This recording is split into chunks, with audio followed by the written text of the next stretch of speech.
Vamos a continuar ahora con nuestra siguiente presentación. Tenemos a continuación a una doctora, la doctora Mirna Chavarría. La doctora Mirna Chavarría es una profesora preciosa, mujer, excelente profesionista. La doctora Chavarría, aparte de ser mi maestra, porque estuvimos en algún momento juntos ahí en la residencia. Vamos a escuchar la conferencia de la doctora Utilidad de la fragmentación DNA espermática para la toma de decisiones. Mirna, gusto tenerte con nosotros. Adelante, doctora, por favor. Buenos días a todos. Quiero agradecer al comité organizador la invitación de poder participar en el Congreso. Para mí es un honor estar con todos ustedes y es el segundo año que estoy. Vamos a hablar el día de hoy de la utilidad de la fragmentación del DNA espermático en la toma de decisiones desde el área de la andrología. Para poder hablar de lo que es la fragmentación del DNA, tendríamos que hablar principalmente de lo que son las especies reactivas de oxígeno. ¿Por qué hablar de ellas? Porque en realidad la alteración y lo que hacen las especies reactivas en el espermatozoide es lo que conlleva la fragmentación del DNA. Las especies reactivas de oxígeno tienen un efecto que vamos a llamar efecto biológico benéfico y un efecto biológico maléfico. Dentro del efecto biológico benéfico tenemos cuando actúan en otras células y dentro de ellas el espermatozoide, que el mecanismo o su mecanismo de acción va a ser en la oxidación de los grupos sulfidrilo que tienen que ver con los mensajeros extra e intracelulares, que van a actuar en las proteínas antioxidantes y que esto tiene que ver con la regulación de la expresión génica, con la adhesión celular y con los fenómenos preapoptóticos. Como podemos ver, estas tres acciones están muy ligadas a los mecanismos de acción de un espermatozoide, pero también a la fertilización y a la implantación.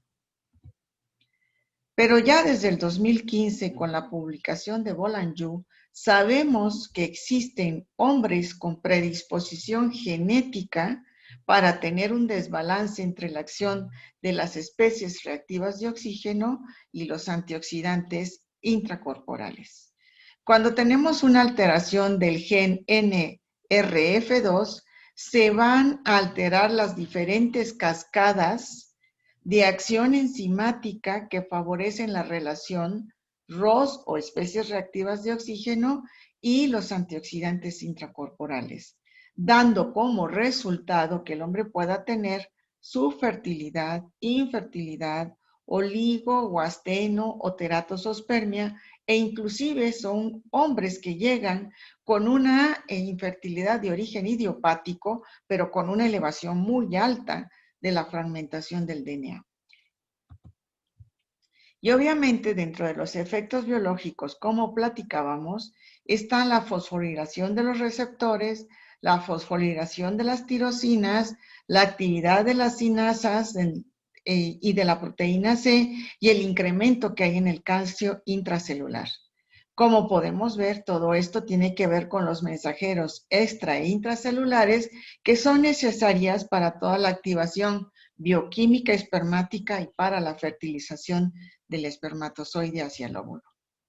Como efecto maléfico, entonces, vamos a tener que, como sabemos bien, que la membrana espermática está conformada por lípidos, principalmente colesterol, por proteínas y por glucosa. Entonces, cuando existe un incremento de las especies reactivas de oxígeno, se van a dañar las proteínas de la membrana espermática, se van a peroxidar los lípidos, entonces va a haber un daño membranal. Al haber un daño membranal, pues obviamente ya no hay ese escudo protector espermático y por ende se va a fragmentar o a dañar el DNA, hay un daño completo espermático y eso nos da una infertilidad. ¿Dónde ocurre todo esto? Bueno, pues principalmente puede ocurrir a nivel intratesticular en la primera y en la segunda meiosis de la espermatogénesis. Y es cuando más frecuentemente vamos a encontrar daño en las dobles cadenas. y que esto también se ha visto asociado a presencia de neuploidías y está muy asociado con las pérdidas gestacionales recurrentes. Se puede dañar también intratesticularmente en el momento de la espermiogénesis, que es cuando el espermatozoide de ser célula redonda se conforma en un espermatozoide maduro y que implica, obviamente, toda esta acción que va a llevar a la protaminación para empaquetar el DNA, a la formación del acrosoma y a la formación del flagelo. Al perder este citoplasma protector el espermatozoide, pues obviamente va a ser muy lábil para las especies reactivas de oxígeno y que aquí más frecuentemente vamos a ver rupturas simples. Verdaderamente es mucho más frecuente este tipo de alteración que la alteración dada en las meiosis. Pero hay que recordar también que cuando falla esta protaminación, pues este espermatozoide es más lábil a las especies reactivas de oxígeno. Cuando hay un incremento en el estrés oxidativo durante el tránsito epididimario, durante la eyaculación, también se va a ver que este espermatozoide sea lábil para las especies y hay que recordar que verdaderamente los leucocitos van a secretar dentro de sí mismos, van a favorecer este incremento de las especies reactivas de oxígeno y que además el hecho de que este desbalance antioxidantes y especies reactivas van a favorecer que se dañe un espermatozoide. Y que entonces la cadena que se empieza a desencadenar, esta cadena se desencadena en que hay un fenómeno preapoptótico y luego apoptótico de los espermas. Todo esto tiene mucho que ver con la fisiología espermática.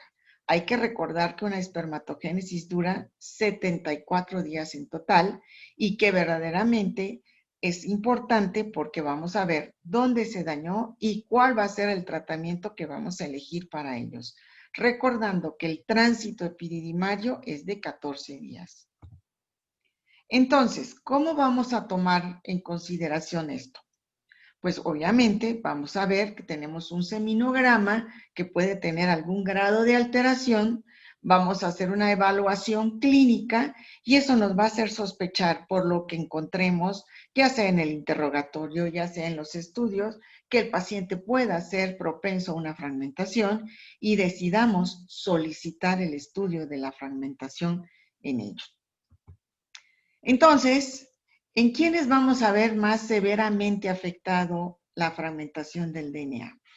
Pues hay que considerar ya desde el 2006, con muchas publicaciones de Agarwal, vamos a poder decir que las radiaciones o las poluciones ambientales, el fumar, algunas drogas, contaminantes ambientales del estilo de vida, infecciones de las glándulas accesorias, obstrucciones o semiobstrucciones epididimarias que enlentecen el tránsito espermático a través del epidídimo, la presencia de varicocele y la presencia de patologías sistémicas, donde principalmente tenemos la obesidad, la diabetes, el cáncer y las infecciones sistémicas. Como podemos ver, son enfermedades proinflamatorias sistémicas las que van a hacer que haya un imbalance de las especies reactivas de oxígeno y por ende favorezcan la fragmentación del DNA. Todos sabemos que actualmente los hombres tratan de verse bellos, guapos y que utilizan sustancias químicas para poder verse de esta manera. Todos sabemos también que quieren verse musculosos y esto ocurre principalmente en la etapa reproductiva masculina. Actualmente, los jóvenes entre los 18 y los 32 años están utilizando muchas sustancias que pueden ser favorecedoras del incremento de las especies reactivas de oxígeno y de fragmentación del DNA. Pero como parte de la evolución del hombre, también la obesidad que está generándose a nivel mundial por el tipo de alimentación que utilizamos, el sedentarismo que podemos tener, pues obviamente esto también favorece la fragmentación. Y finalmente los químicos o los tóxicos laborales y las drogas recreacionales que también favorecen la fragmentación. Pero ¿en qué poblaciones es más frecuentemente encontrar una fragmentación del DNA?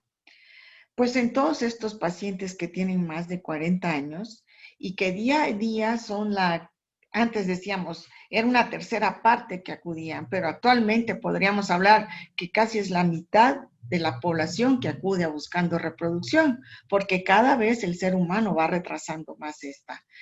Aquellos pacientes con una pérdida gestacional recurrente, aquellos pacientes que presentan oligo o necro, asteno o terato o cualquiera de ellas combinadas, y los pacientes de una infertilidad de causa inexplicable.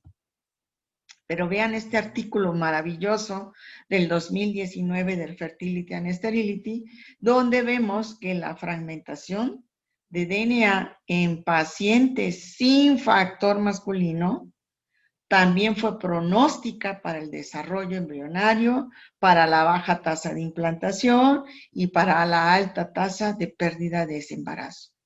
Es decir, que la fragmentación del DNA influye en la tasa de fecundación, en la tasa de clivage de un embrión, en la calidad embrionaria, en la tasa de implantación, en la tasa de embarazo y, como yo digo, pues en todas las tasas que tienen que ver con la reproducción. Entonces, este estudio dividía a hombres normales en menos de 30% y en más de 30%, y se vio que el pronóstico reproductivo era mejor con menos del 30% de fragmentación del DNA. Entonces, mucha gente se pregunta, bueno, Mirna, ¿y cuál es la prueba indicada para hacer esta fragmentación? Bueno, tenemos dos tipos de pruebas, las orientadas a marcar la ruptura de las cadenas, que puede ser de la cadena sencilla o doble, como por ejemplo tenemos el túnel, que es uno de los más utilizados, y aquellos que miden la capacidad de desnaturalizarse de la cromatina y principalmente del DNA con determinados tratamientos, que son las que es más frecuentemente utilizables en el medio del laboratorio. Hay que recordar que la mejor prueba es la que es más accesible a un laboratorio que podríamos llamar laboratorio de andrología, porque hay muchas pruebas que necesitan una infraestructura, un conocimiento del investigador para poderse realizar. Dentro de las que se utilizan para medir la capacidad de desnaturalizar, tenemos la prueba del cometa, la prueba de SCD, que es la más utilizada por todos nosotros, y aquí vemos una prueba de túnel, como hablábamos, que estas van orientadas a buscar lo que es la ruptura de la cadena y aquellas que tienen que ver con la desnaturalización de las proteínas. Aquí tenemos un SCD, que es lo mismo que tenemos aquí arriba, solo que aquí arriba ya es una prueba más sencilla y tintorial. Aquí tenemos un FISH y aquí tenemos una prueba de cometa. ¿Cuál es la mejor?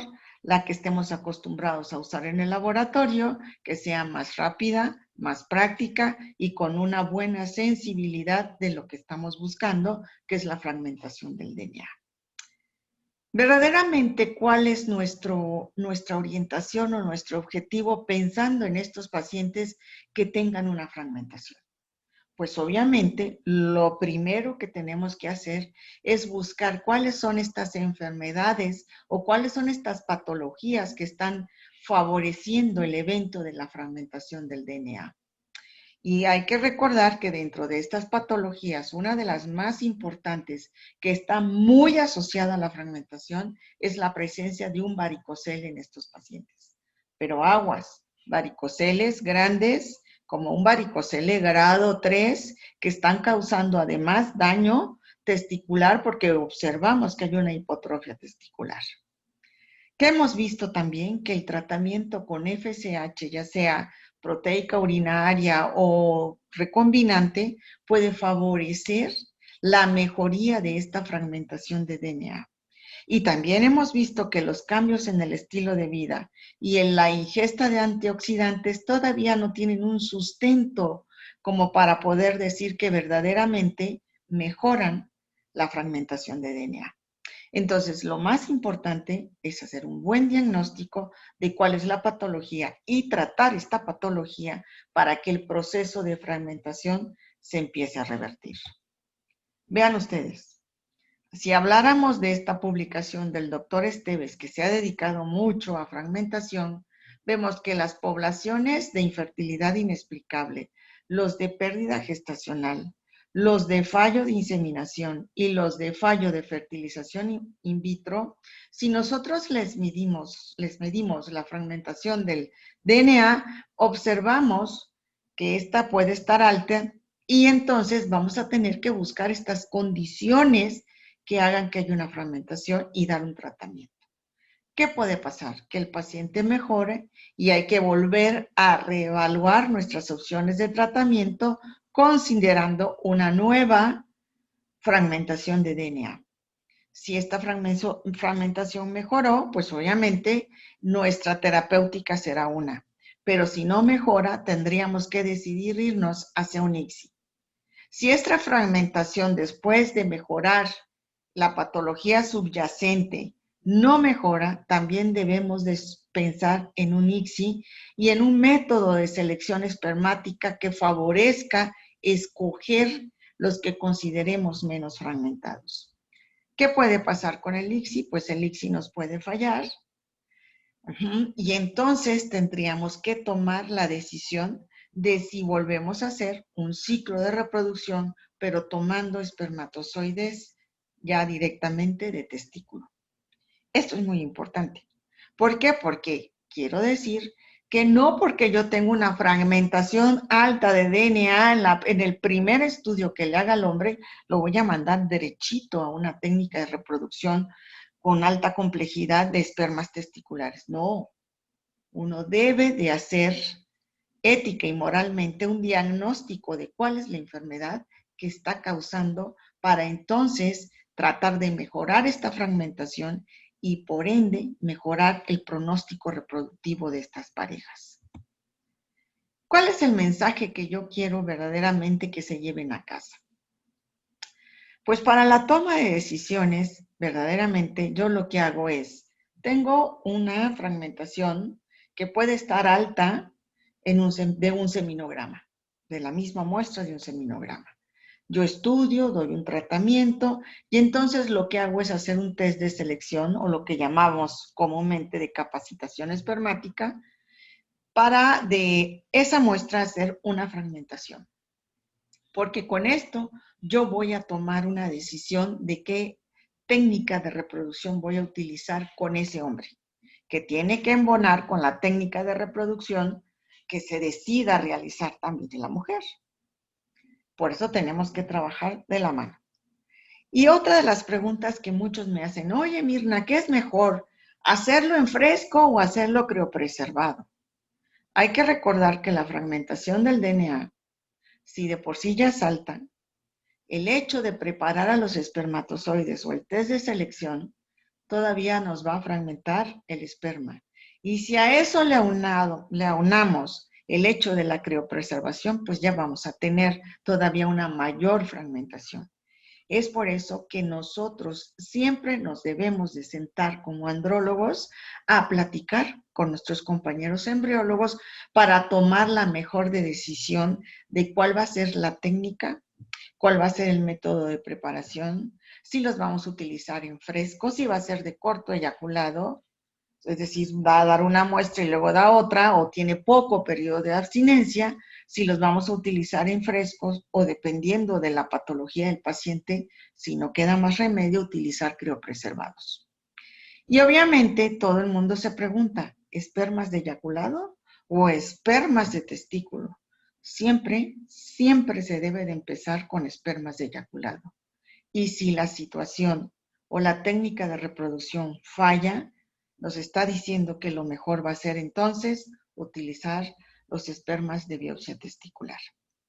Y con esto me despido agradeciendo nuevamente la invitación para poder estar con ustedes dándole esta plática de fragmentación que a mí se me hace muy interesante y que verdaderamente a mí misma me ha hecho ir cambiando mi método de decisión, porque actualmente digo, no, nada más es el seminograma. Este me dice cómo está el pelotón, pero la fragmentación del DNA me va a decir cómo es la calidad de ese pelotón. Muchas gracias.